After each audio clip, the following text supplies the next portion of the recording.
যদি আমার এই তিনটা শর্তের মধ্যে খেলা থাকে ওই খেলা জায়েজ আছে। গত শুক্রবার থেকে শুক্রবার পর্যন্ত আমার কাছে বহু মানুষ জিজ্ঞাসা করছেন, হুজুর সামনে বিশ্বকাপ খেলা, এই খেলা কি আমাদের জন্য দেখা জায়েজ হবে হুজুর? শুধু তো আমরা খেলবো না, চোখ দিয়ে দেখবো, দেখা কি জায়েজ আছে? আমারে বহু মানুষ প্রশ্ন করছে। এখন যদি এই প্রসঙ্গে দু একটি কথা বলি অনেক উপকার হবে, কিন্তু অনেকের গা জ্বলে যাবে। হুজুর শুধু কোরআন হাদিসের কথা না বলে এগুলো কেন বলেন? এটার মধ্যে ইসলাম আছে। মূর্খ জাহেল, তুমি বুঝো না এগুলো। গদ্দপ তুমি, গাধা তুমি। আমাদের যুবক সম্প্রদায় এই খেলা নামক ভাইরাস দিয়া ধ্বংস হয়ে যাচ্ছে।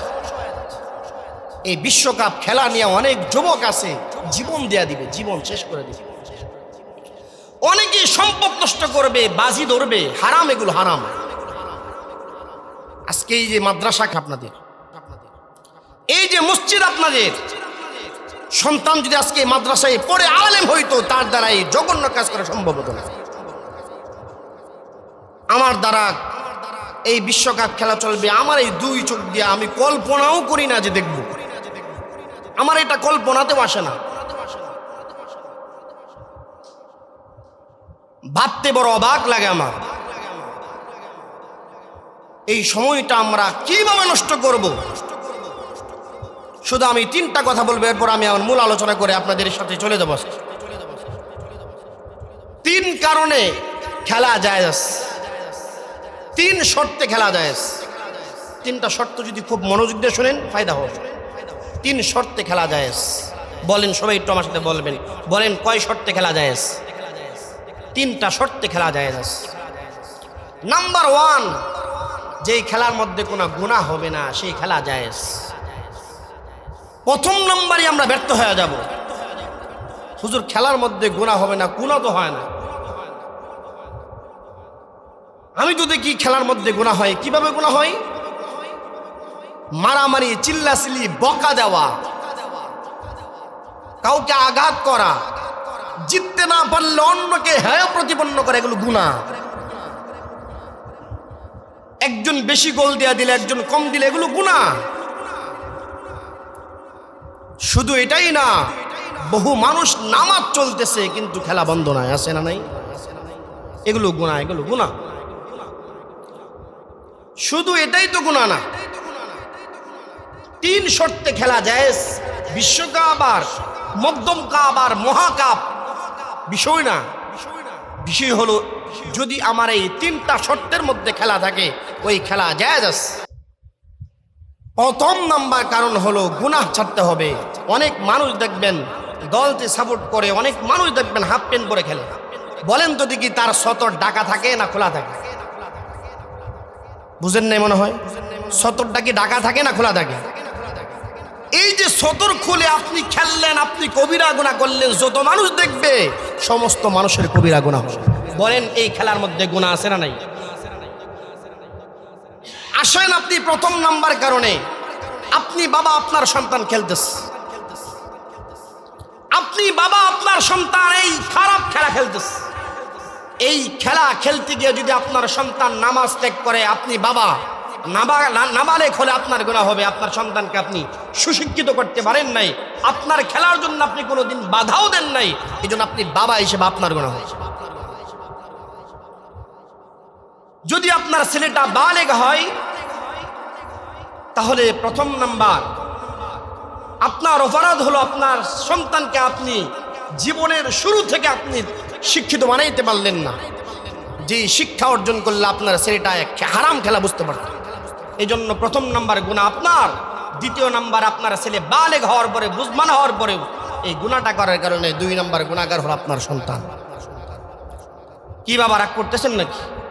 বাস্তব মিলায় দেখবেন। শুধু খেললেই গুনাহ হয় না, বরং খেলা দেখলেও গুনাহ হয়। যেই খেলা জায়েজ, ওই খেলা, যেই খেলা খেলা জায়েজ, খেয়াল করেন, যেই খেলা জায়েজ ওই খেলা দেখাও জায়েজ। যেই খেলা হারাম ওই খেলা দেখাও হারাম। মাসলা কি মনে থাকবে ইনশাআল্লাহ? নাম্বার দুই, পরিবারের ক্ষতি হওয়া। আপনার সন্তান বিবাহিত হইলে তার কাজ কাম বাদ দিয়ে খেললো, এটা কি ক্ষতি না? ক্ষতি না?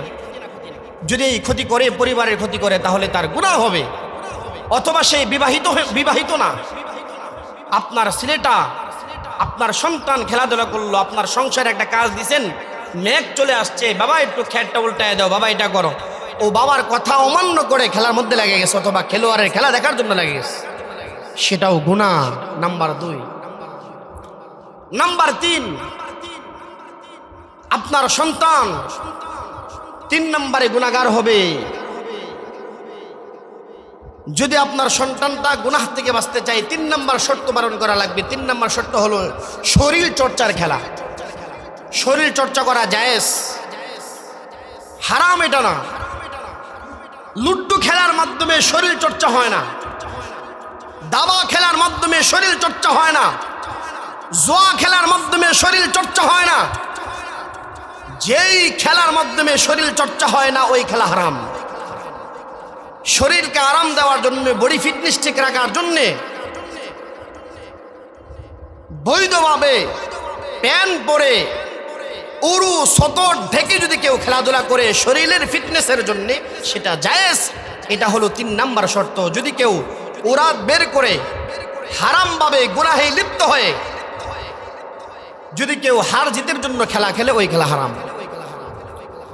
বাংলাদেশে যে খেলা হয়, আমি মনে করি ওই খেলা দেখা হারাম। এটা কোনোদিন বৈধ খেলা হতে পারে না। আরো 2 মিনিট সময় আমি আপনার কাছ থেকে নিচ্ছি। আপনারা আশ্চর্য হয়ে যাবেন, বাবা আপনার পা ধরে বলছি আমি, আমাদের বাজারে আশেপাশে দেখি অনেক পতাকা লাগাই দিচ্ছে। কেউ আর্জেন্টিনার পতাকা লাগাইছে, কেউ ব্রাজিলের লাগাইছে। অন্য কোনো দলেরটা ফেমাস কোনো দল না, ফেমাস কোনো ব্যক্তি নাই বিদায় তারা লাগায় নাই। বেশিরভাগ আর্জেন্টিনা ব্রাজিল নিয়ে মাতামাতি শুরু হয়ে গেছে।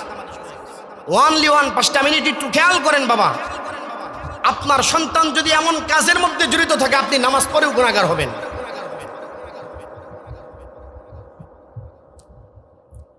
অনেক বাজারে ঝগড়া পর্যন্ত হয়ে যাচ্ছে, এখনই খেলা শুরুই হয় নাই।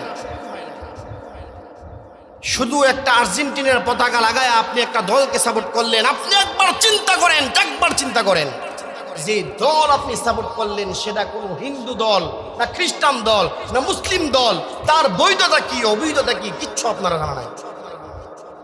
নাবালেগ বাচ্চা বুঝে না, সেও খেলা দেখে। কি জন্য দেখে? বাবা দেখে, ভাই দেখে, আমিও দেখি, এই জন্য শুধু দেখি। কিন্তু তার দলের হারাম সম্পর্কে কিচ্ছু জানা নাই। উরাত খুইলা প্যান করে খেললে কি গুনাহ হয় সেটা তার জানা নাই। আপনার নাবালেগ সন্তান খেলা দেখার একমাত্র কারণ আপনি, আপনার সন্তান, আপনার ভদ্রতা, আপনার নম্রতা। আপনার সন্তান আর্জেন্টিনা ছিল আপনার কারণে, আপনার প্রতিবেশীর কারণে ছিল। অথচ তারা খ্রিস্টান, তাদেরকে অনুকরণ করা কোনোভাবেই কোনো মুসলিমের কাজ হতে পারে না। আমি আজীব হয়ে যাই, আশ্চর্য হয়ে যাই, কিভাবে সম্ভব। আমাদের যুবকরা আজকের মাথার চুলগুলো কাটে নেইমারের মতো, মেসির মতো।